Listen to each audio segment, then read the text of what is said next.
ఒక MPP vacant వస్తే దాన్ని ఏం చేసావు నువ్వు? ఎవడో ఉండే బెంగళూరులో ఉండేవాడిని పిలిపించుకొని 1.5 కోటి సెటిల్ చేసుకొని పుత్తూరులో ఏం చేసావు? తిరుపతిలో ఒక విల్లా కొనుక్కున్నావు. ఇది నిజం కాదా? ఇది ఎవరికి తెలియదా?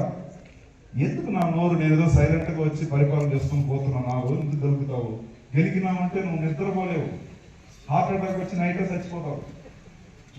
నేను వద్దనుకుంటున్నా, ఏదో మనవాడు కదా చచ్చిపోయే టైంలో పీస్ఫుల్ గా చచ్చిపోయి ఎందుకు హార్ట్ అటాక్ వచ్చి చనిపోవడం తెలియదు అని చెప్పి నేనేం పెట్టుకున్నాను.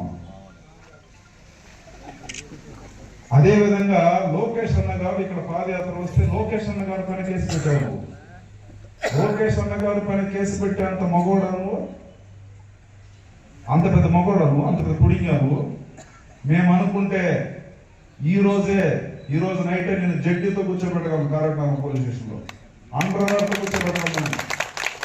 లోకేష్ అన్న గారి పైన కేసు పెట్టిన దానికి ఈ రోజే నేను అండర్లో జడ్జితో కూర్చోబెట్టగలను.